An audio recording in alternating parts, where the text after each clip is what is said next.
Lideramos el camino de la opinión pública y buscamos que la cultura del debate alcance consensos y soluciones a los problemas de nuestro país.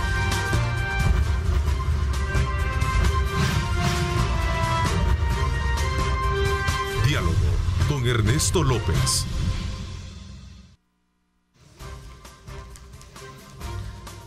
Son las 6 de la mañana con 33 minutos. Qué placer enorme saludarles a ustedes. Gracias por estar con nosotros a esta hora de la mañana. Agradecemos de ustedes siempre esa fiel sintonía a nuestra programación, en la cual estamos desde luego desde muy tempranas horas de la mañana con Osvaldo Ruiz y todo el equipo de periodistas, llevándoles a ustedes cómo amanece la nación y cómo amanece el mundo. Sin duda alguna, la pandemia del COVID-19 continúa teniendo mucha atención y sobre todo también emergencias en cuanto a el tema de la vacunación, que ha venido a despertar muchas inquietudes, particularmente hacia lo que significa el tipo o la marca de la vacuna. Así es que ese es un tema que está llamando la atención. Realmente es un punto que vamos a tratar la manera de abordarlo esta mañana acá en el programa con nuestro invitado en la primera parte del programa, que se trata del doctor Ernesto Navarro Marín, médico general e infectólogo, con quien vamos a tener de primera instancia el análisis pertinente con relación a este tema de la vacuna y sobre todo aquellas aristas, aquellos temores, aquella discusión, aquel debate que se ha abierto en el mundo a partir de las reacciones que han tenido, sobre todo también la cancelación, la paralización de lotes para el uso de la vacuna, particularmente de la empresa AstraZeneca. Así es que ese es un punto de honor. Vamos desde luego a presentarles a continuación un resumen de lo que el día de ayer, antes de incorporar con nuestro invitado, un resumen de lo que el día de ayer teníamos en la primera parte del programa con la economista Merlin Barrera y el analista de país Marvin Aguilar sobre los desafíos que se tienen en materia política y económica del país. Veamos a continuación. Situación de estancamiento en materia de crecimiento económico. Si bien en algún momento se ha tenido algunas alzas, ¿verdad?, a lo largo de la historia reciente, ciertamente no hemos podido colocarnos con una tendencia de crecimiento digamos que nos permita poder lograr el desarrollo del país. En ese sentido, creo yo que este es uno de los principales retos. Y digamos, alrededor de todo este tema económico, Ernesto, está, digamos, toda la parte de satisfacción de necesidades sociales que el país tiene, ¿verdad? La misma pandemia, todos recordarán, bueno, de acuerdo al BID y a la CEPAL, la pandemia ha generado incrementos de pobreza. Nosotros estábamos a cerca del 28% antes de la pandemia y estamos llegando después de la pandemia, según estimaciones, a cerca del 50% de la población. Porque recordemos que uno de los dinamizadores de la demanda y del producto ciertamente es la inversión. Y aquí creo que básicamente la gran concentración de todo el esfuerzo de la nueva asamblea, conjuntamente con el presidente, debe ser este. Y como decía, todo este desarrollo que se logre digamos, traspasar a la esfera de salud, a la esfera de educación, porque ciertamente, digamos, los indicadores también en materia educativa y de salud todavía son un enorme reto para el país. El escenario construido hasta este momento, desde el punto de vista de cómo estará conformada la Asamblea Legislativa, predice que un horizonte, sí, digamos, de positivo vamos a tener para el país. Pues yo diría que es lo que tenemos y en ese sentido es lo que esperamos de esta nueva asamblea. El pueblo habla en claves. Lo que ha quedado...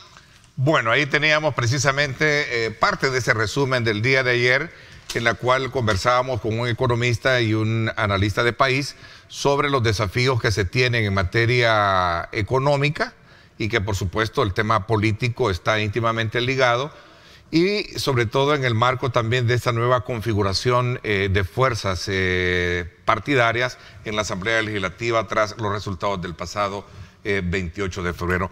Esta mañana, desde luego, estará con nosotros acá, o está con nosotros el doctor Ernesto Navarro Marín, médico e infectólogo, con quien vamos a hablar de muchos temas que tienen que ver precisamente con la pandemia COVID-19 y este tema que está relacionado con la vacuna, como lo expresaba al inicio del programa. Doctor, qué gusto tenerlo acá en el programa y sobre todo también con la particularidad que hemos tenido ambos de haber estado en la primera línea, ¿no? Afectados precisamente por este virus. Así es que me alegra tenerlo acá en el programa. Bienvenido. Buenos días. Yo no diría que somos sobrevivientes, sino que yo diría que gracias a Dios pues nos tiene vivos y nos da la oportunidad nuevamente de estar acá con, bueno, alertando, educando a las personas en términos generales.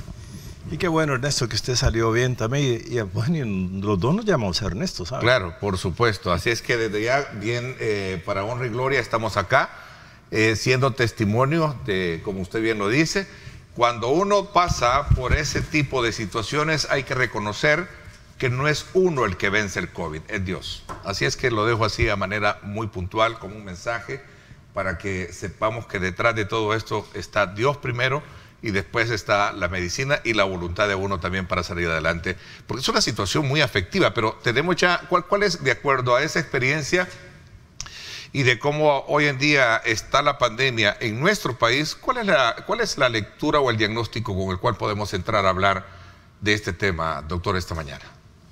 Bueno, esta pandemia ha afectado a todos los países y El Salvador no se escapó precisamente desde hace un año prácticamente. Tenemos el problema que fue en aumento y que ha habido picos, descensos, creyendo pues que en un momento dado cuando ha habido descensos, como quien dice, ya salimos de esto, pero sabemos que el virus vino para quedarse.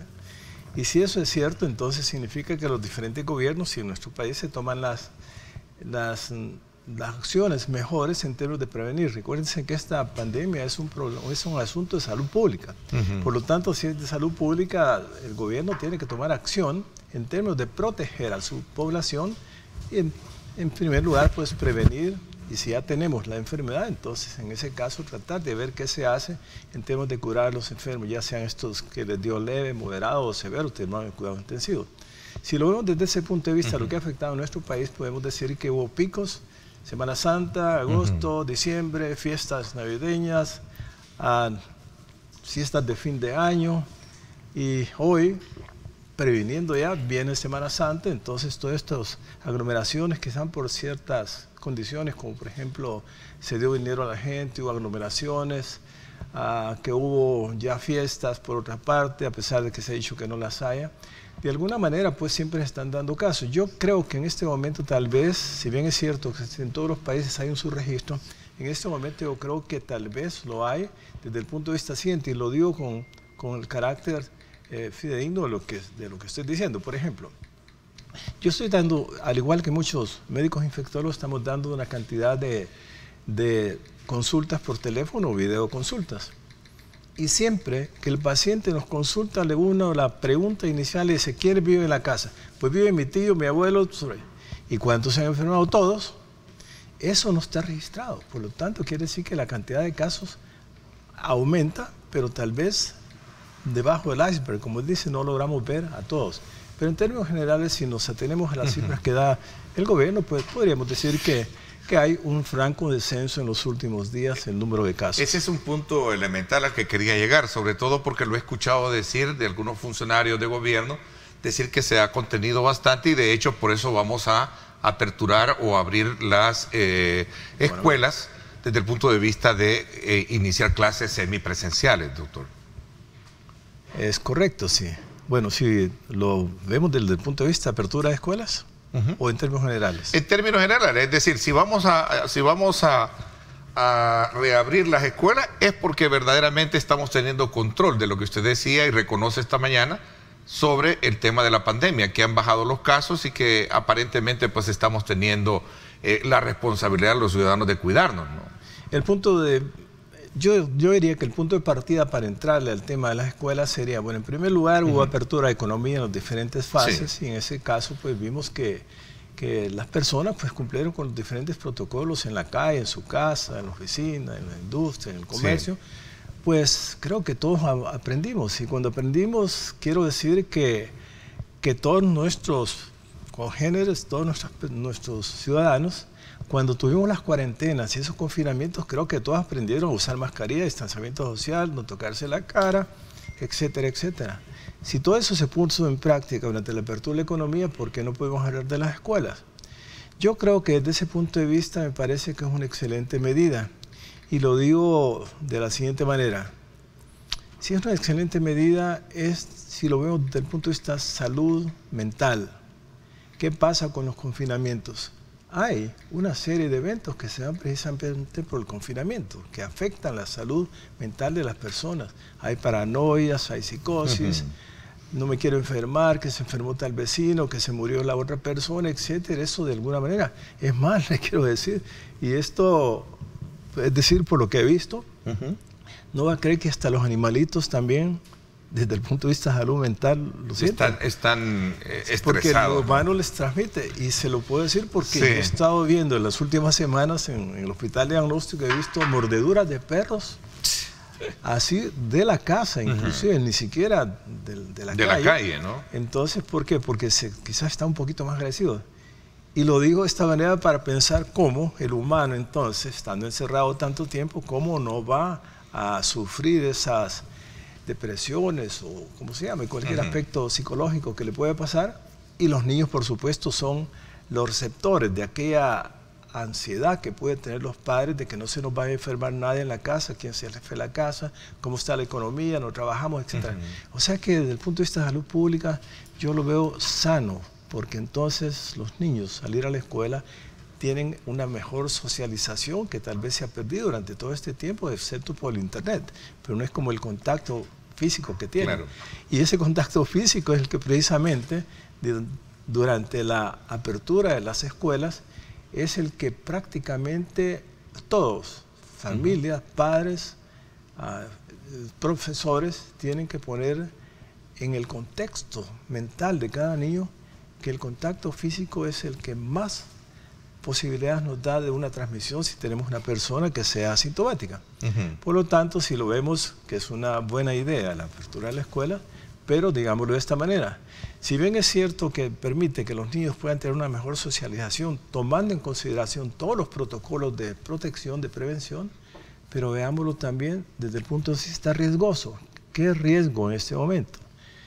Bueno, yo lo veo de esta manera. Por ejemplo, si nosotros tenemos, digamos, un niño ha estado virtualmente, no todos han tenido acceso a lo virtual, pero supongamos que esos padres dicen, no, yo no lo voy a mandar a la escuela. Entonces, desde el punto de vista de eso, ¿cómo va a tomar esas clases desde el punto de vista virtual? Bueno, entonces no, que el niño vaya, pero ¿cómo lo va a llevar? Bueno, va a ir caminando, va a ir en bus, va a ir en vehículo, va a ir en los panelitos que llevan los niños a las escuelas. ¿Qué significa todo eso? Cumplimiento de protocolos desde el momento que salgo de la casa o me subo a donde me lleven, es decir, si voy en carro, pues voy más seguro posiblemente, porque voy con mi papá, entonces te va a dar todas las instrucciones, llego al colegio, a la escuela, pues hace una diferencia. Pero el que viene en bus y viene solo, aquel niño de las diferentes edades, solo pensemos en el cumplimiento de todo ese protocolo, desde el momento que salió de su casa, va en la calle, sube a un bus, llega a su escuela. Veámoslo entonces, y los otros panelitos que llevan, recogen niños de diferentes fases.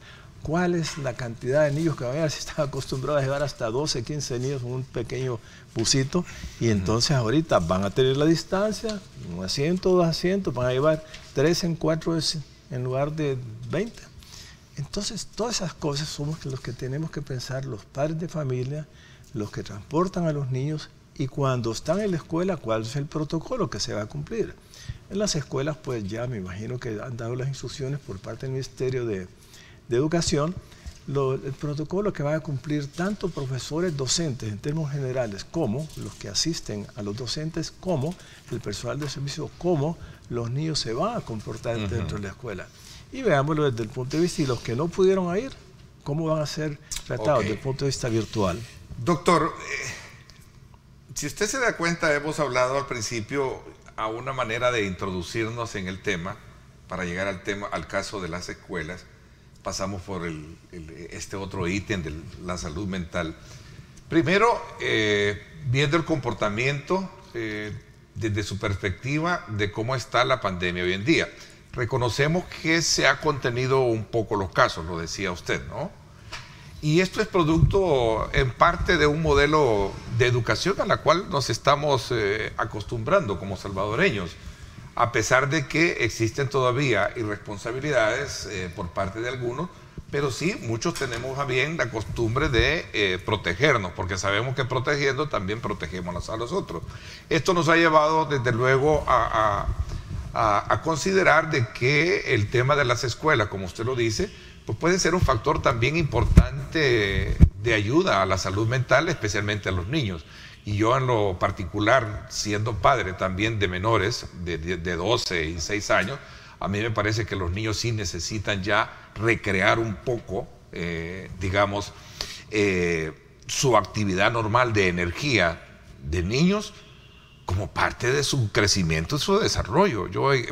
Y esto lo estoy acotando porque también hay ciertas reacciones de padres de familia que he escuchado decir que tienen miedo a mandar a sus hijos a las escuelas precisamente por ese tema último que usted estaba tocando. O sea, ¿qué tan preparados? Y lo decía ayer precisamente uno de los dirigentes del sector de maestros acá en este mismo foro, de que temen mucho porque las escuelas no estén preparadas para establecer ese protocolo de seguridad. Entonces ahí está un poco el gran reto, el gran desafío que como país debemos enfrentar de cara a entrar a la normalidad en el tema educativo, ¿cierto?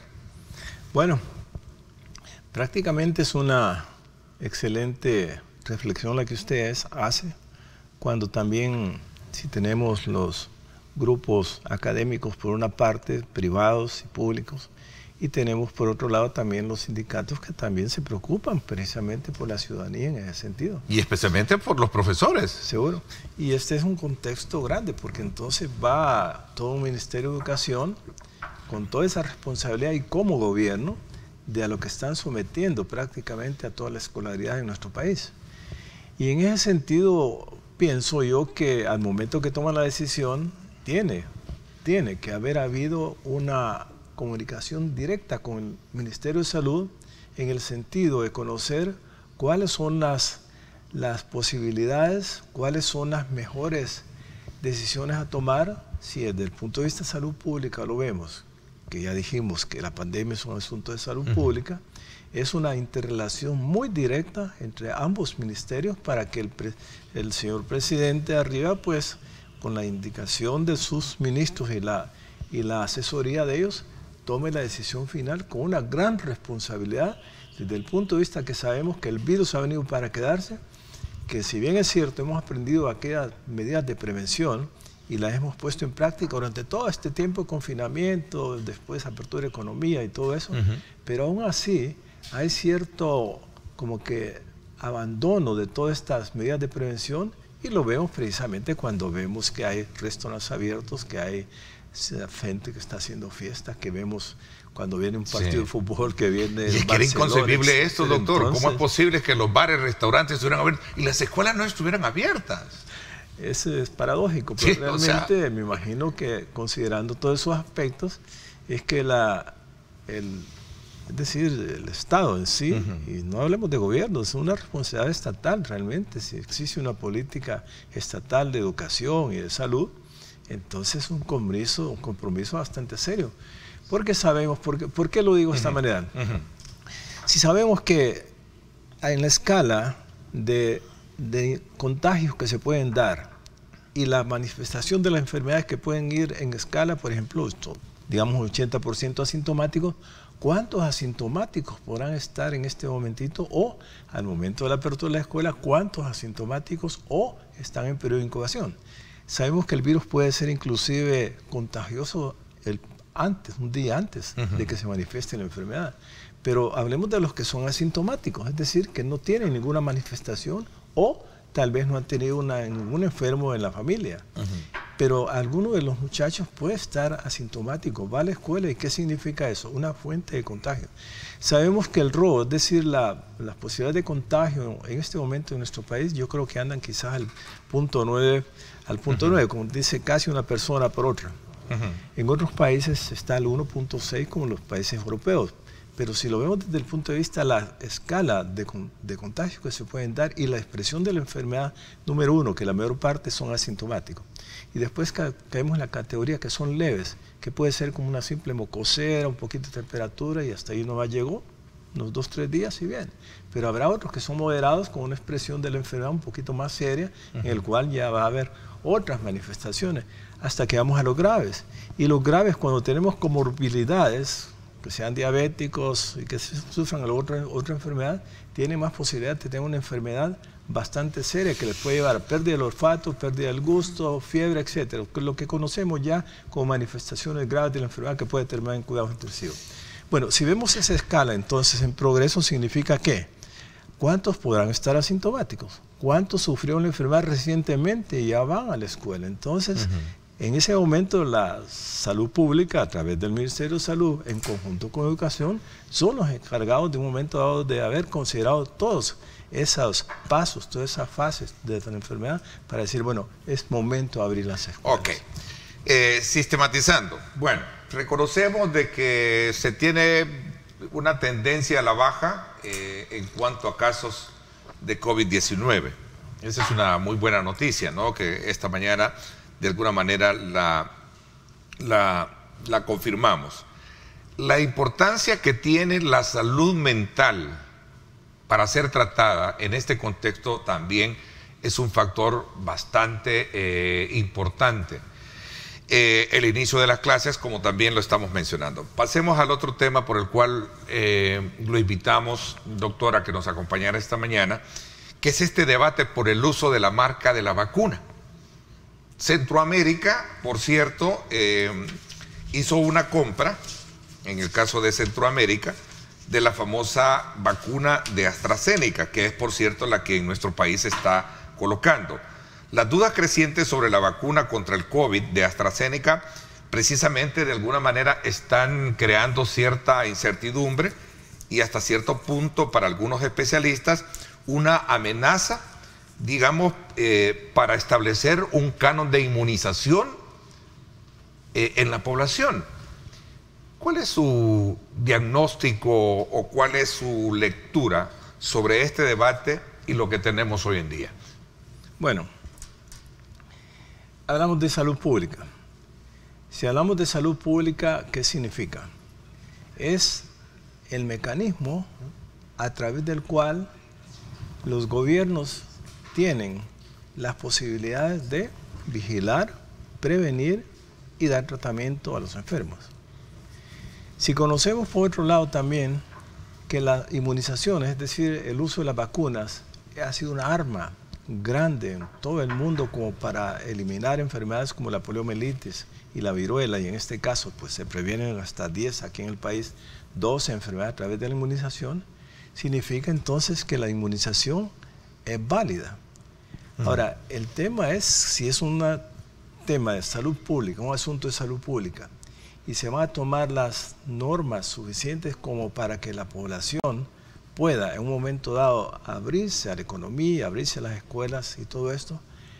¿Qué es lo que hay detrás de todo eso? Si tenemos una vacunación masiva, rápida, ¿qué estamos haciendo? Estamos haciendo que haya menos contagios. Es lo que se va a dar como una inmunidad de rebaño, que al final, si ha habido un buen porcentaje de contagiados, ya se enfermaron, aunque puede repetir. 2, si hay una inmunización a través de la vacunación masiva y rápida, ¿qué hacemos? Va a haber menos personas que tienen la posibilidad de contagiarse. Por lo tanto, queda un número, digamos, si se logra un 60-70% de esta inmunización, o ya sea por enfermedad o por vacuna, quiere decir que queda un porcentaje mínimo de susceptibles. Eso se llama inmunidad de rebaño. Quiere decir que estamos protegiendo indirectamente a otras personas a través de la inmunización. Si esto es así, pues yo creo, si vamos a un debate desde ese punto de vista, la inmunización funciona. Lo que pasa es que recuerden que cuando se van a hacer las contrataciones de un determinado producto, pues bueno, hay mecanismos, ¿no? Y aquí tenemos mecanismos en los cuales son las direcciones de medicamentos, un Ministerio de Salud Pública que tiene una dirección de regulación, y por otro lado tenemos un Consejo Superior de Salud Pública, estamos hablando de nuestro país. Todas esas etapas se tienen que quemar precisamente para que un producto sea registrado, indicando pues que el producto siendo registrado, entonces cuáles son los riesgos, cuáles son las eficiencias, etcétera, etcétera. Pero es un problema de registro, digamos, ¿es un problema de registro para considerarlo? o es un problema de lo que se está debatiendo en el mundo? No, voy a continuación a presentarle, doctor, si me permite, le voy a presentar un reporte a nivel internacional de la discusión que se tiene con relación al tema de la vacuna. Y también le voy a presentar más adelante un mapa, como en Europa se está identificando aquellos países que lo suspenden y aquellos que paralizan precisamente el lote de esta vacuna, precisamente por la empresa AstraZeneca, que es la que Centroamérica se está poniendo, y especialmente en nuestro país. Veamos a continuación esta nota. Crece la incertidumbre sobre la vacuna de AstraZeneca contra el coronavirus. Varios países europeos como Francia, Italia, Alemania y España anunciaron el lunes la suspensión de su aplicación a la espera de una recomendación de la Agencia Europea de Medicamentos.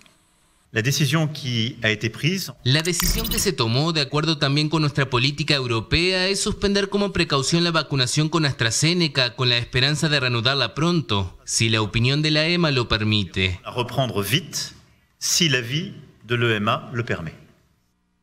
Hace ya una semana que varios países han suspendido el uso de esta vacuna tras señalarse posibles efectos secundarios en personas vacunadas, entre ellos la formación de coágulos sanguíneos. Austria fue el primero, al suspender un lote de vacunas el 8 de marzo a causa de la muerte de una enfermera que venía de recibir una dosis de AstraZeneca y que falleció por una mala coagulación sanguínea. Noruega anunció el lunes el fallecimiento a causa de una hemorragia cerebral de una profesional sanitaria de menos de 50 años que había recibido una inyección de la vacuna de AstraZeneca, aunque no se comprobó que ambos hechos guarden relación. Es el segundo caso de este tipo reportado en algunos días en el país nórdico, que suspendió por precaución la vacuna desarrollada por el laboratorio anglo-sueco.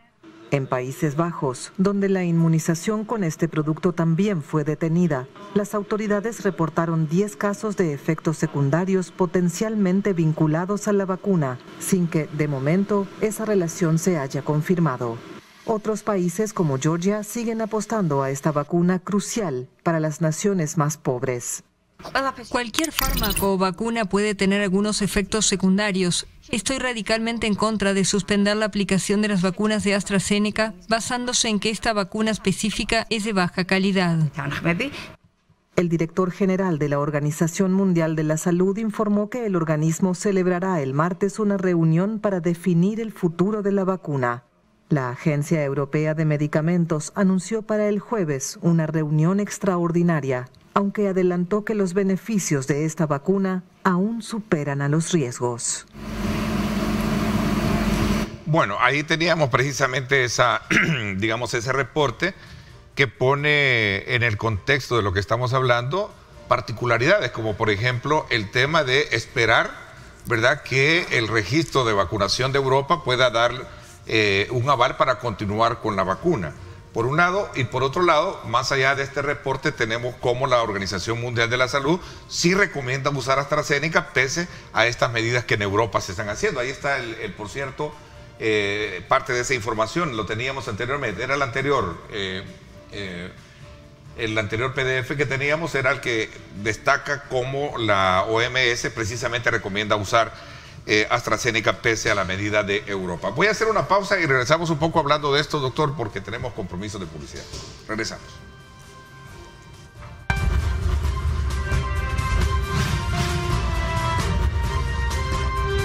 Diálogo con Ernesto López. Estás viendo Diálogo con Ernesto López.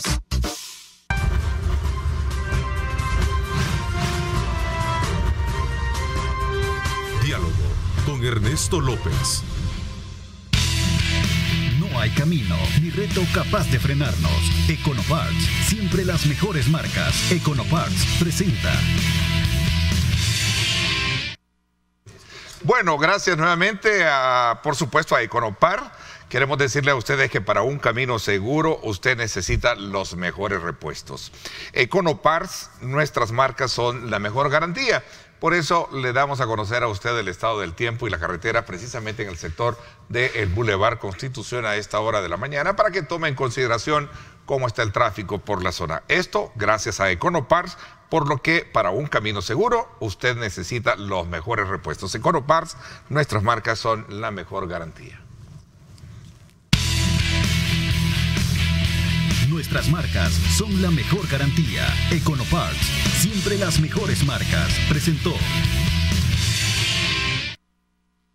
Gracias nuevamente por estar con nosotros. La Organización Mundial de la Salud y la Agencia Europea de Medicamentos advierten que no existe evidencia científica que la vacuna haya provocado problemas de coagulación. Sin embargo, se está este debate generando al grado de la suspensión, por un lado, en algunos países, como también, en este caso, digamos, la suspensión de compras a partir de nuevos lotes para continuar con la inmunización. A ver, doctor. Este es un punto también importante si lo aplicamos en nuestro país, porque es la AstraZeneca la que se está poniendo. Bueno, en primer lugar, pues, ese reportaje es bien claro desde el punto de vista de la participación cuando se menciona la Organización Mundial de la Salud. Se menciona precisamente a la institución regulatoria de medicamentos en toda la Europa, que van todos los países europeos, por supuesto. Y si lo hablamos en el contexto real de lo que pasó, es un lote que es el ABC 5300, el que prácticamente en ese caso es que se dieron esos eventos. Y si es así, no quiere decir que todos, no estoy defendiendo a nadie, pero no podemos decir que todos los lotes tienen la misma. Recuérdense que estos no se producen solo en un país, sino que varios países tienen grandes fábricas, se puede decir, de esta vacuna y por lo tanto no sabemos. Pero sí sabemos que hay unas regulaciones bien estrictas precisamente para la producción impuestas precisamente por los que elaboraron la vacuna. Bien, si lo vemos desde ese punto de vista, ¿cuál es la posición de la EMA? Bueno, la posición de la EMA es que dice que hicieron un estudio preliminar a través del cual pues no se ha relacionado, no hay una evidencia científica para decir que los dos casos que experimentaron, uno que falleció y el otro supuestamente estaba en rehabilitación. Entonces, en ese caso podemos decir que si bien es cierto que hubo ese daño, sabemos que eso puede darse en 1.5 o 0.2 por millón de casos. Por supuesto que a nadie se le desea eso. Pero en términos generales, si vemos el beneficio más que produce la vacuna, creo que en un momento dado la Organización, tanto Mundial de la Salud, que dictaminó el 2002, por cierto, en el 2002, que es la farmacovigilancia, y la definió precisamente como la ciencia que va orientada a tratar de proteger a la población cuando sabemos que un producto es registrado en un país, que ese producto reúne un porcentaje de eficiencia, de seguridad, registrado en los diferentes estudios que hicieron. Por lo tanto, se confía que la compañía o la productora de eso, pues nos está diciendo sin sesgo qué es lo que pasó con ella. Y tiene sus riesgos, todas las vacunas tienen riesgos en todo el mundo. Si vamos por partes entonces del productor, ¿cuáles son las recomendaciones que hace? Bueno, sí, tenemos efectos secundarios que pueden llegar inclusive hasta la muerte. Bueno, cada país cuando hace ese contrato de compra es el encargado de definir si lo autoriza o no lo autoriza. Y viene también, por otro lado, si hablamos de Europa, que la EMA prácticamente autorizó el uso de esa vacuna. Pero son los países, cada país el que va a determinar y tiene la potestad de decir, yo ya no la quiero esta vacuna y la retiramos. ¿Por qué? En términos de lo que ha sido la farmacovigilancia por parte del país. Cuando hablamos de farmacovigilancia, si vamos aquí al país, ¿quiénes la hacen? Tiene que ser la Dirección de Medicamentos. Claro. Pero también el Ministerio de Salud tiene una dirección que se llama de regulación, los cuales en contacto pues pueden pensar a través del Consejo Superior de Salud Pública, si hablamos de nuestro país, cuáles son los registros que se cumplieron con los registros, sabemos las pros y los contras de la vacuna, la compran y viene el COVAX y hace una donación también que tiene la misma calidad. El COVAX cuando dona las vacunas no es el remanente, démoselo a los paisitos así, no, son las mismas vacunas.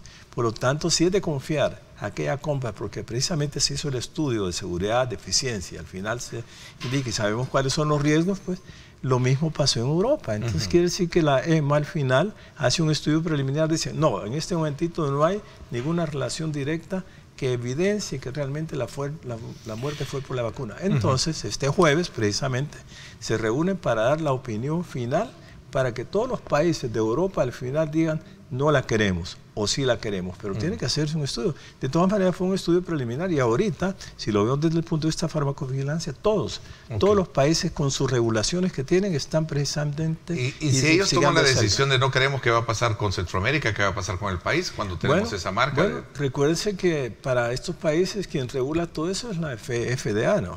Es decir, a nivel de los Estados Unidos, pero todos los demás países confían pues que la FDA la aprueba. Todo esto entonces... no será, doctor, perdón que lo interrumpa, no será, y voy a correr en el tiempo, no será todo una actitud canibalesca de mercado por querer vender, porque no solo está esa, ahora ya en Estados Unidos se habla de Johnson & Johnson, que ya está autorizada y que es de alguna manera la que menos requiere de efectos de tratamiento como refrigeración y eso. Recordemos que precisamente si se dieron las autorizaciones que se conocen como de emergencia, aún quiere decir que algunas vacunas no habían terminado la fase 3. Pero habiendo terminado la fase 3, en las cuales se hacen estudios ya grandes, con grandes poblaciones, y se define que todo lo que se dijo inicialmente en los grupos pequeños tiene una alta seguridad, una alta eficiencia, pues prácticamente todos en ese momentito hacen las contrataciones a sus pedidos. Si lo vemos desde el punto de vista de Europa, lo que está pasando, pues creo que en ese contexto ya lo definimos, quién va a definir al final sí o no. Cada país tiene la potestad de decir, no, ya no la quiero por esto y esto. Son estudios de farmacovigilancia y la EMA al final, reuniendo a todos los países, voy a decir a todos los países que tiene la Unión Europea, decir, bueno, esta es nuestra opinión. Pero cada país tendrá en su oportunidad la potestad de decir sí o no. Y si volvemos aquí a Centroamérica y en nuestros países, yo creería pues que como quien dice, poner la barba en remojo, ¿no? Es decir... que estamos haciendo, es decir, si cumplimos precisamente con varias cosas. Recuérdense que precisamente cuando se da un evento no deseado, puede ser precisamente por la misma administración. Recuérdense, se puso un poquito más, un poquito menos de la vacuna, se puso en una forma no adecuada, etcétera, etcétera. Puede ser, hay una responsabilidad también del administrador, del administrador que va a indicar la vacuna y quien la está administrando y poniéndola en ese momento. O sea que va a haber una serie de factores, pero ahí es donde entra la farmacovigilancia, es decir, la adecuación propia, adecuada, se puede decir, de la administración de la vacuna a los diferentes ciudadanos.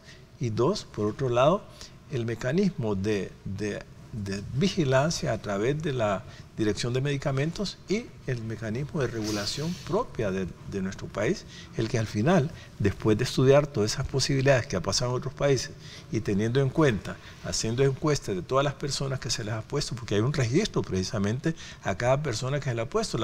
La prueba de eso es que tiene que tener el teléfono y su dirección para decirle cuándo va a venir en 3 meses por una segunda vacuna. Ese es por otro lo tanto, elemento, sí. Si existe eso, entonces sabemos que se puede hacer rápidamente una encuesta. Sí, bueno, de todas las que pusimos, supongamos que se pusieron ya las 22.000 y los otros cargamentos. Pero no se ha conocido de reacciones adversas o normales, porque una vacuna de por sí siempre genera una reacción. Siempre. Se dice que hasta el 25% de las personas que les administran la vacuna puede producir un dolorcito, unos 2-3 días de un poquito de fiebre y otros pues una fiebre bastante severa.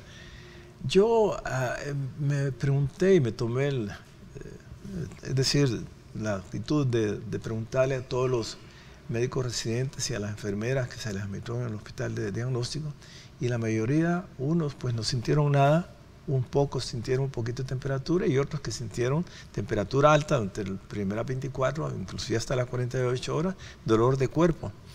Entonces, pero que yo sepa, ningún efecto grave como sería una anafilaxia, es decir, un choque, puede asfixiarse y morir una persona, pues yo no he sabido nada de eso. Y por otro lado, si el gobierno tuviera acceso, porque lo tiene acceso a toda esa información, pues yo creo que podría tener las posibilidades de decir, mire, está pasando en nuestro país con la AstraZeneca esto y esto, y entonces tener una reunión gubernamental o con actores inclusive privados para ver las recomendaciones y tener la mejor información científica, con evidencia científica, para poder decir realmente... Pero hasta este momento no lo hay, desde su experiencia, y qué bueno esto, porque no pretendemos de alguna manera generar ese temor, al contrario, como lo decía alguien, se necesita que la población esté inmunizada precisamente para poder de alguna manera terminar de controlar esta situación. Incluso lo decía Picardo recientemente, se necesitan vacunar a 2.8 millones para lograr una inmunidad en la población.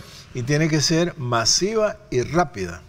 ¿Por qué? Porque sabemos que hay la emergencia de mutantes. Y si nosotros hacemos una inmunización de la población de una forma masiva y rápida, estamos evitando que esas mutantes puedan entrar a hacer las nuevas infecciones versus las que ya están circulando en todo el país. Eso es bien importante. Ok. ¿Usted se la pondría, doctor? Sí. La respuesta es sí. ¿Por qué? Si bien es cierto que yo sufrí la enfermedad, pero también yo sé que puede repetir. Está escrito, si bien es cierto, el número de casos con evidencia científica estudiados es mínimo. No creo que pase más de 100 con todo esto de los que se hacen, pero yo no querría sufrir esa enfermedad nuevamente. Ni yo tampoco, pero ese es otro tema también, ¿verdad? Sobre la reincidencia, ¿no? Bueno, yo creo que está en la confianza que la autoridad imprima en la población en términos de decirle, bueno, esto es con el fin de protegerlo. Pero no le estamos diciendo que no le va a enfermedad, tal vez la va a minorizar, va a hacer que la sintomatología sea menos grave, pero es una protección. Pero por otro lado, veamos el beneficio, ¿no? ¿Cuántas personas sufren la enfermedad y cuántas de esos van a esperar a cuidados intensivos y pueden fallecer?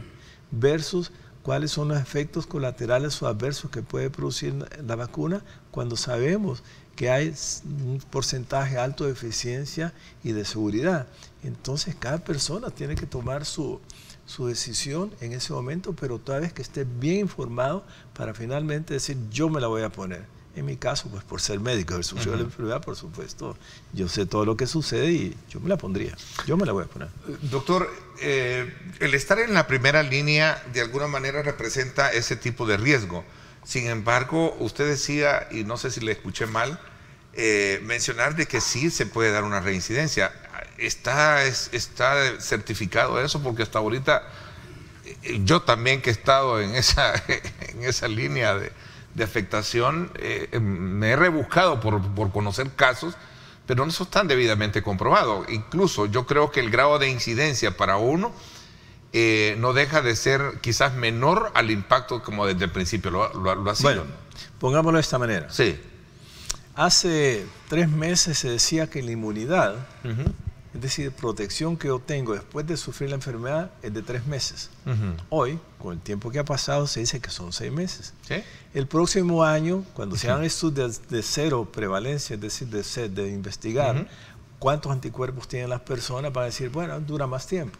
Y en 2 años van a decir, bueno, duró 2 años. ¿Por qué? Porque es reciente. Si lo hablamos desde el punto de vista de adolecer la enfermedad, si lo vemos desde el punto de vista de vacunación, desde cuando están poniendo la vacuna, más que un par de meses. Por lo tanto, no sabemos realmente cuánto tiempo va a ser la seguridad que yo tengo de que porque estoy vacunado, me va a durar esa inmunidad protectora. Cuando digo inmunidad protectora, es bueno que sepamos lo siguiente. Cuando yo me enfermo, que tengo contacto con el virus, mi cuerpo forma unas defensas que se llaman anticuerpos, pero recordemos que no solo los anticuerpos son los que protegen. Hay una serie de mecanismos de protección de nuestro organismo que son desencadenados precisamente cuando algo extraño llega a nuestro cuerpo, dígase virus, dígase ahora cuando llega la vacuna, que es algo extraño que nos están poniendo, entonces el cuerpo reacciona, pero como reacciona en beneficio, el problema es que la reacción es de superreacción y eso es lo que nos enferma. Por lo tanto, si lo vemos desde ese punto de vista, podríamos decir que realmente la vacuna, si vamos a tener esa inmunidad protectora que no sabemos cuánto tiempo nos va a durar, y por otro lado, tenemos una serie de personas que ya fueron contagiadas y además del subregistro, quiere decir que en un momento dado estamos acumulando una cantidad de ciudadanos que ya fueron inmunizados por las 2 vías, por vacunación en este momento o porque adoleció la enfermedad, sea asintomática, leve o grave.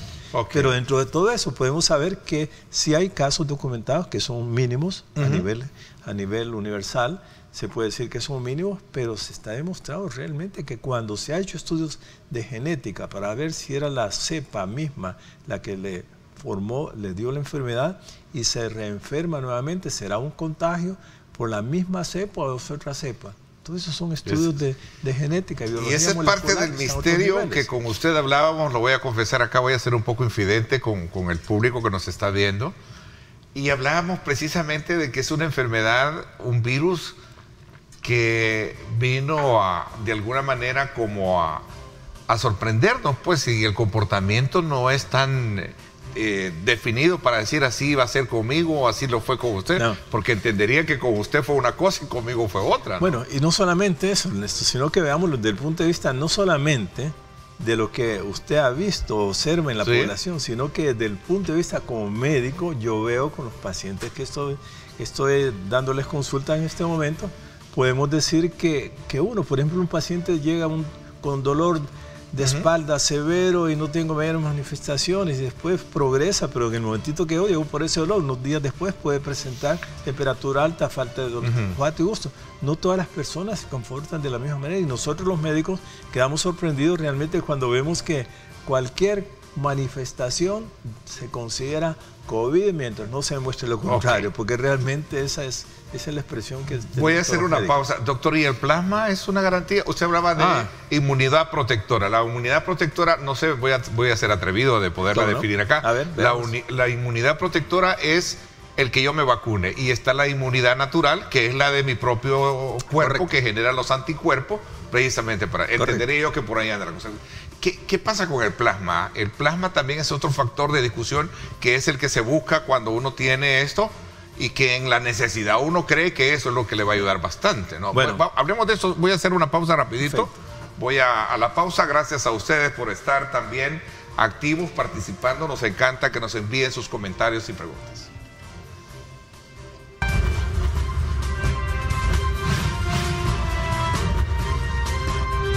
Diálogo con Ernesto López. Estás viendo Diálogo con Ernesto López.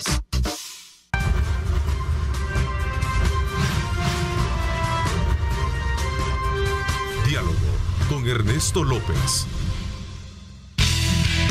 No hay camino ni reto capaz de frenarnos. Econoparts, siempre las mejores marcas. Econoparts presenta. Bueno, gracias nuevamente por estar con nosotros. Recuerde que para un camino seguro necesitas los mejores repuestos. Econoparts, nuestras marcas son la mejor garantía. Y esta es la prueba mejor que esta referencia de tráfico que tenemos sobre la avenida Jerusalén a esta hora de la mañana, para que usted la tome en consideración si piensa desplazarse por la zona. Nuestras marcas son la mejor garantía. Econoparts, siempre las mejores marcas. Presentó. Bueno, vamos a continuar desde luego conversando con el doctor Ernesto Navarro Marín. Él es infectólogo, médico general, y con quien estamos precisamente haciendo una reflexión sobre el tema del comportamiento que ha tenido la pandemia en nuestro país, la necesidad de establecer cánones importantes para trabajar por mejorar la salud mental, que quieras o no es un grado de afectación en la población que es importante tratarlo. Hemos analizado el tema el ingreso o el reinicio de clases en el sector público y privado. Hemos hablado de la vacuna y ahora hablemos un poquito del comportamiento mismo que tiene sobre la base de si el plasma es un factor, necesario, comprobado científicamente para recuperar personas que tienen COVID-19. Bueno, ¿por qué se inició o se indicó que el plasma convaleciente, es decir, que la persona sufrió la enfermedad en diferentes grados? ¿Por qué? Porque entonces al analizar ese plasma se observa que tiene anticuerpos en grandes cantidades suficientes como para... Fue una reacción por la presencia del virus. Entonces el concepto es que si esa persona tiene anticuerpos, ¿por qué no los va a donar para otra persona para ayudarle a restablecer su enfermedad? Sobre eso, pues, hubo inicialmente situaciones anecdóticas que hicieron eso puede funcionar, pero después hubo estudios, casuísticas pequeñas en las cuales se mostró que funcionaba y finalmente hay una cantidad de estudios formales con evidencias de que hay pro y contras. En estos momentos son los contras, como quien dice, no debe ser utilizado. pero eso lo estoy diciendo yo. Pero si yo tengo un paciente en este momentito, así como decimos que la ivermectina, que la colchicina, que la cloroquina, todos esos medicamentos se dice que funcionaban en esa colada de medicamentos, iba el plasma.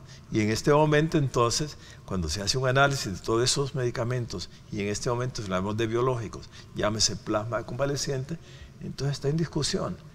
No se ha hecho, no se use, pero la mayoría de los médicos está pensando en este momentito en su indicación, ¿lo uso o no lo uso? Pero recordemos... ¿Usted usa plasma? Perdona que voy a tener que ocuparlo, pero yo sí usé plasma, o sea, gracias a Dios logré... A mí me lo pusieron. Sí. Recordemos entonces que si es seguro, desde el punto de vista seguro, ¿en qué sentido? Cuando usted hace un donante, ¿qué pruebas le hacen en la Cruz Roja donde se hace el tamizaje? Pruebas de VIH, de ese donante, pruebas de hepatitis C, de hepatitis B, de sífilis y otras 2 enfermedades más. Eso significa que ese plasma es seguro desde el punto de vista que no va a transmitir otra enfermedad. Número 1, y confiando que la cantidad de anticuerpos que puede tener ese plasma es suficiente como para que me ayude a restablecerme la enfermedad. Pero como eso está en discusión, yo no soy la persona que en este momentito pueda decir a toda la población no lo usen o sí usen. Lo que sí puedo decir que hay estudios de investigación actualmente que la mayor parte van orientados a decir tal vez no es mejor utilizarlo. No es porque no sea seguro, porque no va a transmitir ninguna otra enfermedad a través del donante, porque es tamizada en los laboratorios. Pero sí desde el punto de vista de su eficiencia que podría tener para restablecer mi enfermedad, eso está en duda. Y por lo tanto, pues no soy yo la persona que puede decir úsese o no se usa. Ahora, el uso de este tipo de ivermectina, la otra que me dice que me cuesta mencionarla, la hidrocloroquina, la colchicina, etcétera. También son otros puntos de discusión, doctor. Claro, por supuesto. Y recuerdes que hay detractores y hay, por otra parte, personas que con evidencias científicas conocen realmente la realidad y dicen se utiliza. ¿Por qué? Porque se ha demostrado en estudios de investigación a nivel celular, a nivel in vitro, se ha demostrado pues que tienen una cierta acción sobre la enfermedad en sí. Y si la tienen, entonces por esa razón es que se han utilizado. Lo que yo puedo decir es que primero, solo veámoslo desde este punto de vista. Cuando ha habido pandemias de otro tipo, desapareció toda la unidad. Hace 1000 años, 2000 años, había médicos, chamanes, o en ese tiempo, para tratar la enfermedad. ¿Desapareció la inmunidad? No desapareció. ¿Por qué no desapareció? Precisamente porque todos nosotros nacemos con un sistema inmunológico que nos va a proteger para cualquier cosa, incluyendo el cáncer. Y si tenemos nosotros todo ese bagaje en nuestro cuerpo desde el momento que nacemos, por esa razón es que se puede decir que hasta algunas enfermedades son que revierten espontáneamente porque el organismo tiene la capacidad de revertir aquel cuerpo extraño que le ha llegado a su organismo. Por lo tanto, cuando nos enfermamos, el médico lo que hace es poner un poco de su parte con su sabiduría y la ayuda de Dios, decir, si estos medicamentos funcionan, entonces lo vamos a poner en práctica con mis pacientes. Y esas evidencias científicas hacen que de alguna manera, ya con la farmacovigilancia, vigilando nosotros los medicamentos que ponemos, viendo su seguridad y su eficiencia, al final son autorizados. Si son autorizados, entonces nosotros los médicos los ponemos en práctica, lo usamos para nuestros pacientes. Pero en términos generales, yo diría que la población tiene que confiar que el conocimiento que tenemos los médicos para el tratamiento de diferentes enfermedades, y en este caso COVID, creo que estamos preparados conociendo la fisiopatología, conociendo cómo se comporta la enfermedad y con el comportamiento bizarro que tiene muchas veces. Aún así, pues sabemos y tenemos intensivistas que en un momento de tener un paciente grave, pues son la ayuda que nosotros tenemos que recurrir con los diferentes especialistas, neumólogos, infectólogos, internistas, y anestesiólogos y intensivistas que al finalmente son... Luis Regalado nos escribe y dice, la evidencia, Ernesto, la evidencia científica es cambiante. Sí, es correcto, sí, seguro que sí. ¿Por qué? Porque como es una enfermedad nueva, estamos conociéndola. Es más, estamos conociendo al virus, estamos conociendo su comportamiento y estamos conociendo a esta enfermedad que es nueva. No es lo, por ejemplo, cuando tenemos el aparecimiento de mutantes, ¿qué las mutantes van a hacer? ¿irá a funcionar la vacuna para aquella enfermedad que tenga un mutante del virus, sí o no? Aparentemente sí, pero todo el tiempo es el que nos va a decir. O sea que todas las evidencias científicas son cambiantes. Así como hay mutantes en este sentido, veámoslo desde el punto de vista que los científicos se la ven a palitos, tratan de decir, bueno, ¿y qué es lo que viene después? Es una incógnita. Esa es la gran incertidumbre, ¿no? Pero no hay que temer. Yo creo que también aquí tiene que ver y tiene que entra en juego muchísimo, doctor, no sé, corríjame. A ver. Sí, tiene que ver muchísimo el tema de la capacidad inmunológica en la que uno se encuentra. Por supuesto. Es decir, si yo estoy temeroso, lo primero o estresado, mi sistema inmunológico está frágil, diría yo. Está descrito eso. Y yo creo que eso fue lo que a muchos nos ha pasado. A mí, por ejemplo, creo que esa fue mi experiencia, y perdóneme que me ponga por delante, no se me vaya a malinterpretar, pero el tema del estrés, y por eso me gustó mucho, y creo que es el énfasis que debería de dársele hoy en el contexto de este análisis que viene por delante, que es el tema de la salud mental. Por supuesto, claro. Inclusive hay webinars actualmente en Latinoamérica que van orientados precisamente a alertar a la población en términos de salud mental, qué significa por esto. Hay más victimización, hay maltrato en las casas, hay todo tipo de comportamiento. Entonces el confinamiento lleva a pensar en temas psicológicos, psiquiátricos, inclusive de paranoia, seguimientos, psicosis, ansiedad, miedo, temor, todo eso se expresa. Pero todo precisamente tiene que haber, y yo sé que en los ministerios de salud y en nuestro país pues existe también un área que tiene que ver con salud mental. Creo que se debería orientar un poquito en este momentito, orientado a ese temor, miedo, ya sea la enfermedad o las vacunas, de forma tal que la persona tenga confianza en lo que se está haciendo desde el punto de vista de prevención, desde el punto de vista del tratamiento adecuado a los enfermos, y por otro lado los efectos de la vacuna también tener la confianza, pues que si tenemos una inmunización masiva y rápida, estamos protegiendo nosotros mismos a la ciudadanía y estamos dando la inmunidad de rebaño también para que esos sean más beneficiados también. Saludos a doña Ana García, dice muy buena entrevista en términos de lo que se está abordando. También Eva Velázquez, buen día, excelente Ernesto el programa. Aquí hay una pregunta, doctor, que también es importante aprovechar la presencia de usted para poderla conocer su respuesta. ¿Por qué menores de 18 años aún no se pueden vacunar? Eso es. Y yo voy a sumar otra. ¿Por qué a los niños supuestamente no les da? Esa es otra de las grandes interrogantes. ¿Por qué? Vamos a la pausa y regresamos hablando con esto.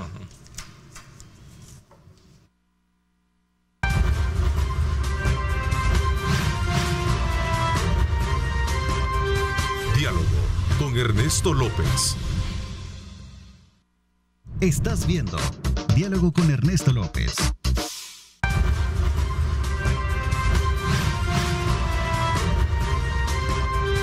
Diálogo con Ernesto López. Bueno, muchísimas gracias por estar con nosotros. Por eso hay que cuidar muchísimo, y lo hablábamos con el doctor, el sistema inmunológico de cada quien. Se puede tratar, ¿verdad? Con que una buena alimentación, menos estrés, o hay medicina también, la famosa vitamina D, si no me equivoco, doctor, perdón. Sí, todo esto ayuda precisamente al metabolismo y fortalecer nuestro sistema inmunológico, pero yo creo que aquí lo importante es qué tantos nutrientes tenemos, qué tanto ejercicio hacemos. Una vida prácticamente sedentaria y asociada a comorbilidades, llámese diabéticos o qué otra cosa, son predisponentes a que la enfermedad se manifieste más grave. Sí. Pero aquellas personas que son sanas, inclusive teniendo comorbilidades, pero están en tratamiento y cumplen con sus medicinas, pues tenemos casos en los cuales usted mismo está diciendo sus papás que les dio y casi no sufrieron ninguna sintomatología grave. O sea, pues que yo creo que al final lo que sucede es que tenemos nosotros la capacidad en nuestro cuerpo un sistema que se llama inmunológico, sistema de defensa. ¿Cuáles son esos?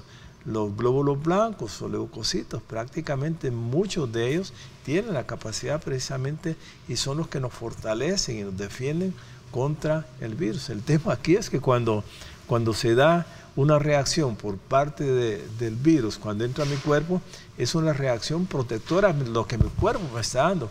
Pero desgraciadamente en este caso, y por alguna razón, se excede en la protección y como producto de esa se da una serie de mecanismos de sustancias inflamatorias que en lugar de protegernos nos producen daño. Eso se llama hipersensibilidad y es lo que se da precisamente en el virus. Además de eso, recuérdense que hay problemas de coagulación, y si hay problemas de coagulación, entonces los médicos sabemos que vamos a proteger a este paciente con medicamentos anticoagulantes, y de esta manera le protegemos, sabemos exactamente por las autopsias que hicieron que estos pacientes pueden tener problemas de coagulación pulmonar, embolias, yo me familiaricé mucho la metazona, ¿verdad? Algo así.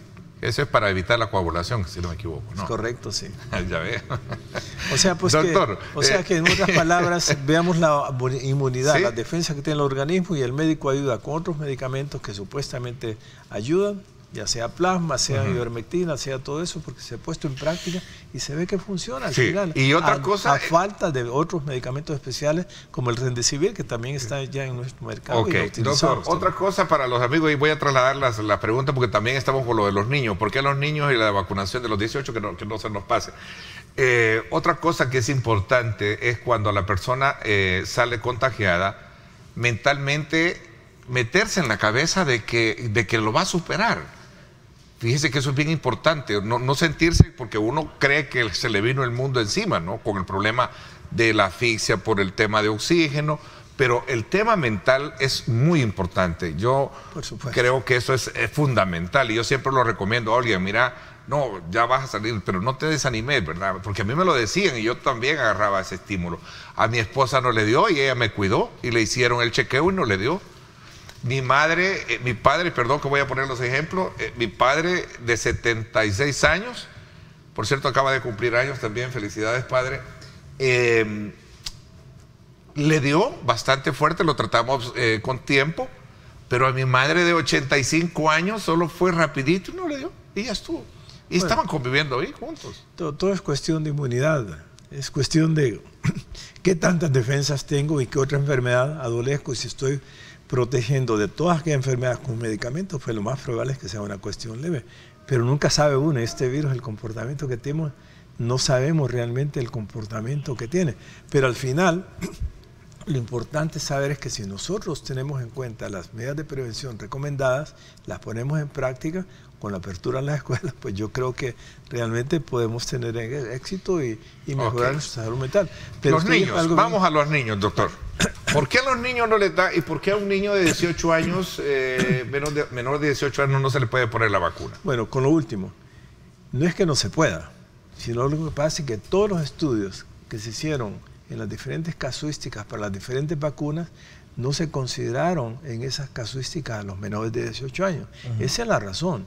Entonces, si es eso, actualmente sí hay estudios formales en los cuales están incluyendo voluntarios, precisamente menores, para ver cuáles son los efectos riesgosos, cuál es la eficiencia y cuál es la seguridad que la vacuna puede producir en los niños. O sea, pues que dentro de pronto, después de los estudios que cumplan con todas las fases, vamos a saber realmente si es adecuada o no poner a los niños. A los niños les da, por supuesto, ¿no? Lo que pasa es que su sistema inmunológico de alguna manera no se manifiesta con toda esa agresividad de reacción ante la presencia del virus.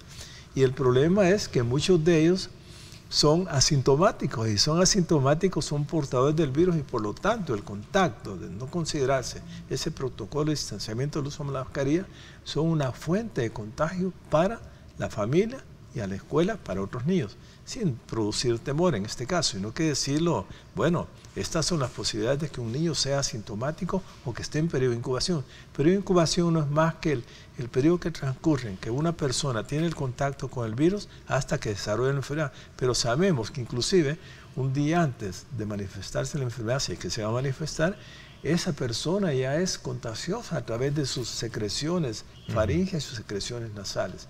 En términos generales podemos decir que para los niños menores de 18 años, la razón por la cual no se administra la vacuna es porque no había estudios suficientes en las diferentes fases. Sé de muchos estudios científicos al momento y casuísticas pequeñas que van en crecimiento de voluntarios para saber realmente.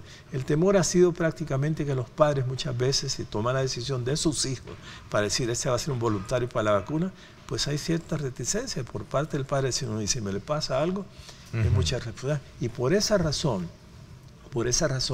es que siempre que se va a poner una vacuna, dentro de los riesgos hacen que la persona firme. ¿Por qué? Porque la compañía está está protegiendo en el sentido, bueno, si le pasa algo, pues yo le dije, mire, puede pasar esto. Lo cual, pues al final es muy duro decirlo, pero realmente si le ponen la vacuna y usted dice firme que acepta estas regulaciones, te está sometiendo a algo que no puede reclamar después prácticamente. Sí, ¿no? Lastimosamente. Buenos días, Ernesto, dice Isa Flores. Muy buena entrevista, lástima que muy corta, ¿no? Hemos tenido hora y media. Teníamos desde luego la visita nuevamente del ministro de Obras Públicas, pero igual ha tenido inconvenientes de tráfico. Él viene de un sector bastante complicado de tráfico, pero vamos a estar desde luego a la expectativa de conocer qué ha pasado. Vamos a ver, yo y mi esposo y mis hijos lo tuvimos, pero a ellos no les dio nada, ningún síntoma. Es más, están muy fuertes, dicen los niños. Es lo que estamos hablando. Buenos días, quiero contarles que un familiar le dio este virus, le comenzó con alergia y se puso más rojo que un tomate. ¿Qué podría decir, doctor? Gracias. Lo otro, ¿por qué a los indigentes no les da COVID? Bueno. ¿Y cómo saber si ellos son indigentes, si andan en la calle y andan a la intemperie, ¿verdad? Bueno, de todos. Si lo vemos desde ese punto de vista, todas las personas en nuestro país somos susceptibles a obedecer la enfermedad. ¿Por qué? Porque nunca nos hemos expuesto al virus. Si usted ve, por ejemplo, si un adenovirus, un rinovirus nos da un catarrito, pasó, pues eso es. Y a medida que nosotros nos exponemos, nosotros desarrollamos inmunidad contra ciertos virus y no nos vuelve a dar. Pero en este caso no sabemos todavía cuánto tiempo dura la inmunidad y si nos va otra vez. Ahora, cuando decimos de los indigentes, bueno, se les habrá hecho pruebas realmente para saber si tienen la inmunidad ya de rebaño, pues decir por si están abandonados o andan en la calle. Eso es una pregunta que había que valorar en el sentido pues de decir un estudio de todas las personas que están en la calle, hacer un estudio, decirles a ver si tienen anticuerpos. Por otro lado, si volvemos a los niños sí se contagian. Lo que pasa es que muchos de ellos son asintomáticos. La razón por la cual está por verse realmente cuál es el estado de inmunidad, de protección que tienen los niños al nacer y hasta cuánto dura esa inmunidad tan sólida que permite que los niños no tengan enfermedad grave. Pero sí puedo decir que cuando se enferman, sí puede ser una enfermedad más grave que la que les da a los adultos con manifestaciones un poquito diferentes de los adultos. Cuando usted mencionaba, por ejemplo, ese paciente que le dio una alergia, sí, está escrito precisamente que puede haber en algunos casos la manifestación de la enfermedad a través de un rash, es decir, una erupción que aparece en el cuerpo, que es manifestación propia de la enfermedad, que no sea en todos los casos, pero puede darse. O sea, en otras palabras, volvemos a lo mismo.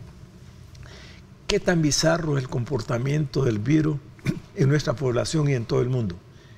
No lo conocemos. Todos decimos, estamos conociendo al virus en este momentito, sí. Su comportamiento, su expresión en los diferentes grupos etarios y en sus manifestaciones, aquellas personas que tienen comorbilidad, llámese diabéticos, alcohólicos, leucémicos, anemias, etcétera, que permite que de alguna manera estos la sufran con mayor severidad. Pero todo es cuestión de inmunidad, todo es cuestión de desconocer que nuestro cuerpo tiene la capacidad de rechazar cualquier cosa que le sea extraño. Pero todos al final en este país somos susceptibles de obedecer la enfermedad porque nunca nos hemos puesto a un virus nuevo que no sabemos muy bien su comportamiento. Y lo tenemos cuando hemos tenido la influenza, por ejemplo. ¿Cuál es el comportamiento de la influenza? ¿Por qué vacunan entonces todos los años a las personas que en el mundo? Viene el periodo de la enfermedad, que se manifiesta mayor, empieza la vacunación. Se cambia todos los años, no es la misma vacuna. ¿Será, y esa es una pregunta que todos tenemos, en el futuro, la vacuna que se produce actualmente para el futuro, será la misma en el futuro? Posiblemente no, por el aparecimiento de mutantes y habrá que cambiar entonces el contenido de la vacuna. Pero eso el tiempo lo va a decir, es muy nuevo para adelantarnos nosotros a decir cuál va a ser la eficiencia de la vacuna para un futuro cercano. Bueno, aquí hay una pregunta que me parece que es interesante sobre el tema de las pruebas. ¿Cómo está el tema de las pruebas? Difícilmente, pues es una situación que podemos decir que eso me va a demostrar que sí lo tengo o que no lo tengo. Esa es una pregunta que alguien se está haciendo. Ya para finalizar, me dice que no sé si está ya con nosotros el ministro. Vamos a aprovechar, aunque sea los últimos minutos, para que nos comente y así de esa manera pues poder cerrar también nuestra conversación. ¿Sí? Así es, señor productor. Bueno, así será. El tema de las pruebas, ¿son seguras o no son seguras? Bueno, por alguna razón, entonces, tal vez la Dirección de Medicamentos no había aprobado para el uso privado, sino que simplemente la han tenido a nivel de gobierno. Actualmente hay una cantidad de pruebas que han sido, es decir, seguras y eficientes en términos de decir este es positivo o no. Hay varias pruebas, una que es un hisopado rápido que se hace a nivel de la nariz para detectar el virus, y las otras son pruebas que se hacen en sangre precisamente para saber cuántos anticuerpos tiene aquella persona. Son anticuerpos recientes, son anticuerpos viejos los que están pasando en ese momentito, y nosotros sabemos que esas pruebas rápidas desde el punto de vista para saber cuál es la inmunidad a través de la detección de anticuerpos, a través de una muestra de sangre, esas personas entonces pueden decir, sí, me dio la enfermedad o lo tengo recientemente. O sea, pues que es cuestión de que seguridad y que la autoridad competente para poder que nosotros en lo privado podamos utilizar esas pruebas, pues es prácticamente la autorización que se da y en base a eso se usan.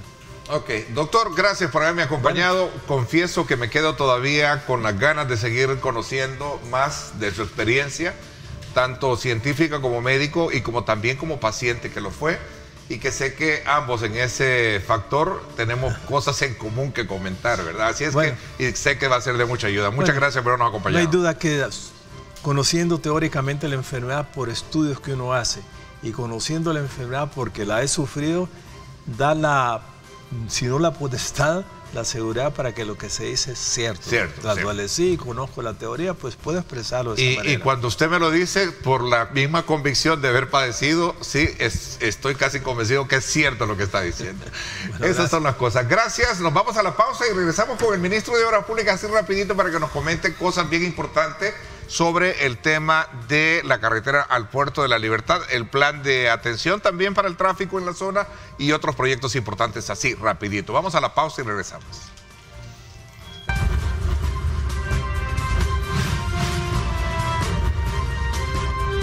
Diálogo con Ernesto López. Estás viendo Diálogo con Ernesto López.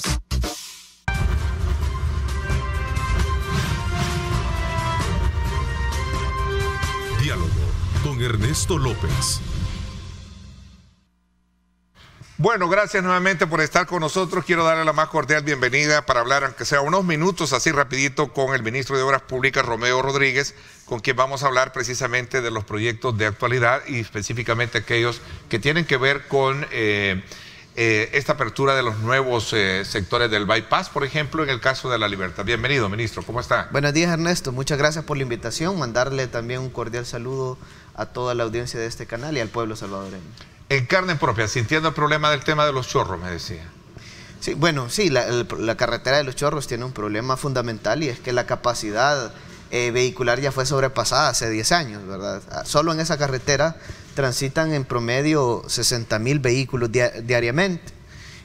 Eso implica que tenemos que realizar ya intervenciones de infraestructura vial. Obviamente, lo principal que debemos de hacer es apostarle al transporte público, pero ya estamos también avanzando en un proyecto de transporte masivo en el área metropolitana de San Salvador y en otros lugares.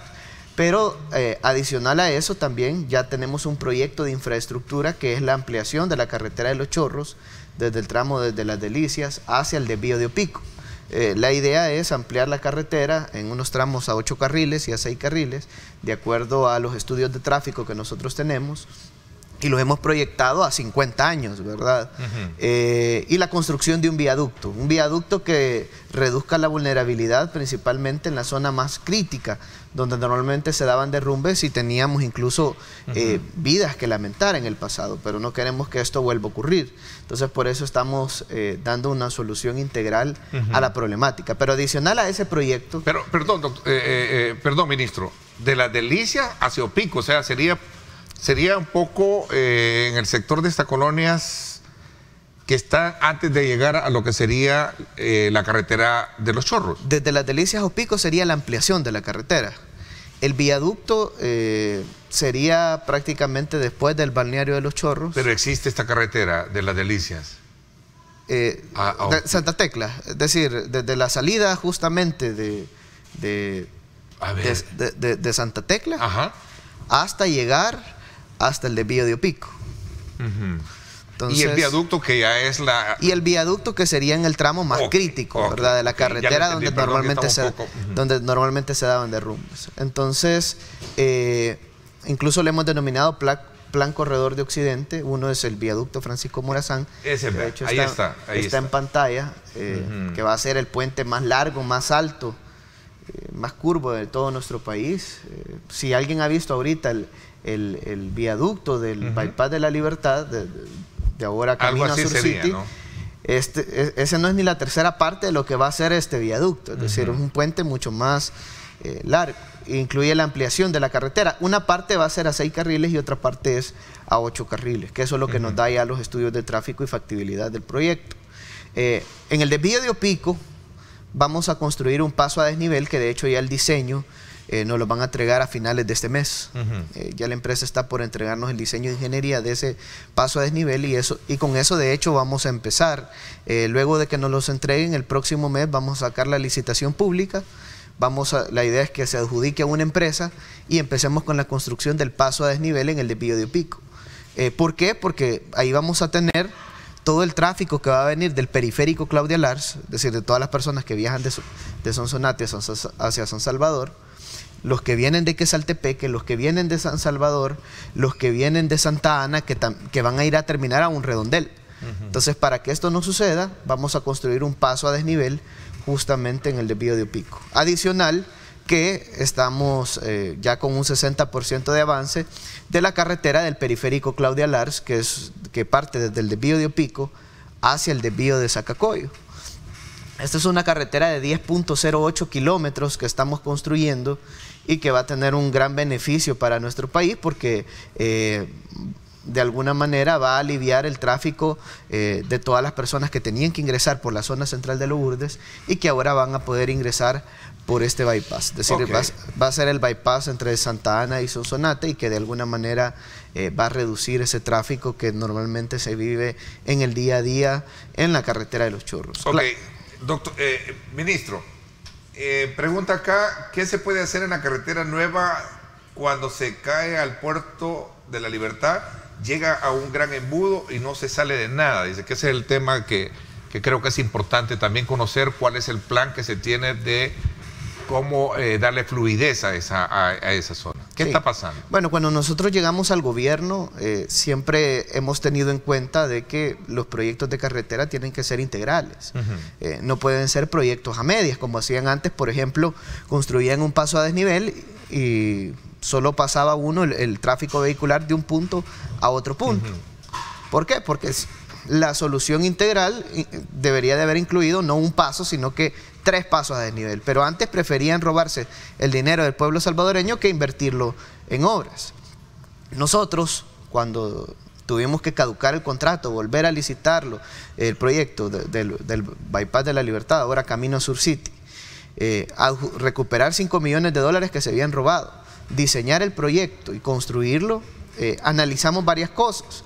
Y uno de ellos era justamente el tráfico vehicular que se podía generar en la zona. En este caso, nosotros no solo contemplamos la apertura de esta carretera de 6.5 kilómetros a 4 carriles, sino que también sacamos a licitación el diseño de un nuevo proyecto de infraestructura vial desde la playa El Obispo hacia la playa El Sonte. Sí. ¿Por qué? Porque cuando nosotros partimos desde el sector de la Danta, toda la carretera al puerto de la Libertad viene a 4 carriles, pero de ahí al ingresar a este bypass, a este proyecto Camino a Sur City, de ahí son 6.5 kilómetros desde la Danta hasta Conchalío. Y uno va a empalmar a la carretera litoral en Conchalío a 2 carriles. Entonces el hecho de venir de 4 carriles a 2 carriles de alguna manera puede generar congestión vehicular. Entonces, tomando en cuenta todas estas variables, estamos trabajando en un proyecto de infraestructura que de alguna manera pueda mejorar el tránsito vehicular en la zona. Ahora, ¿qué estamos haciendo mientras se diseña ese nuevo proyecto? Tenemos a todos nuestros gestores de tráfico, contratamos de hecho 50 gestores de tráfico y se han incorporado cerca de 25 agentes de tránsito de la Policía Nacional Civil para podernos apoyar con las gestiones de tráfico. Es decir, hay más de 75 personas trabajando los viernes, sábado y domingo en la carretera para poder garantizar un flujo vehicular más adecuado. Por ejemplo, en las horas pico, cuando hay, en horas de la mañana del día domingo, por ejemplo, cuando había más flujo vehicular que quería ingresar a las playas de la Libertad, porque ahora no son la misma cantidad de vehículos que transitaban antes a las playas. De hecho, los mismos empresarios dicen que ahora parece que es Semana Santa y ellos lo comparan sus ingresos con los ingresos que tuvieron en Semana Santa. Ha avivado el comercio, ha avivado digamos, la afluencia de personas sin necesidad de estar en pleno verano, ¿no? Y ellos dicen que parece Semana Santa o parece Año Nuevo. Incluso según el estudio que hizo el Ministerio de Turismo, los ingresos del sector turismo se incrementaron en un 73% en promedio.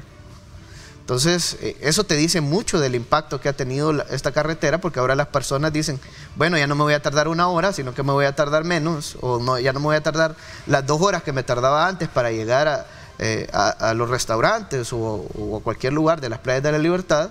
Entonces, deciden ir. Antes eso era algún motivo de decir, bueno, ¿para qué vamos a ir si hay un gran tráfico?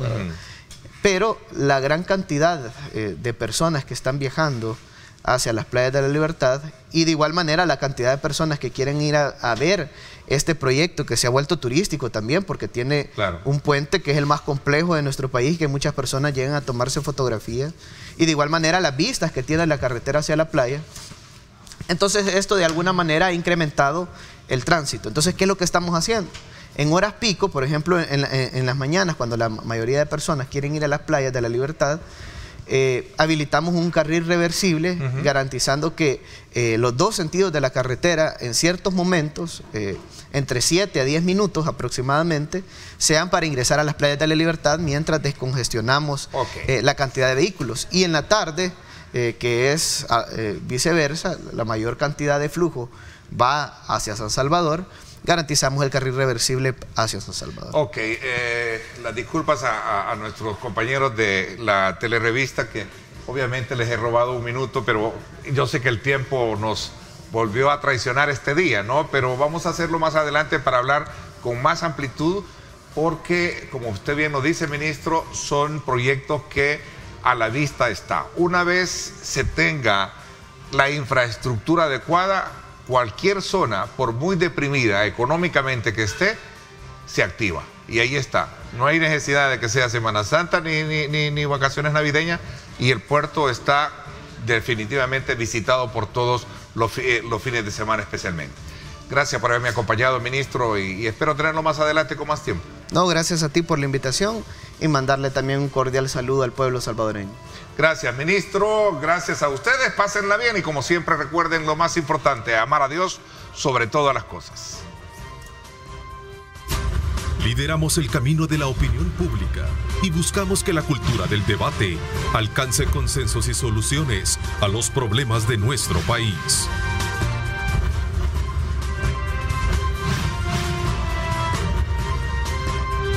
Diálogo con Ernesto López.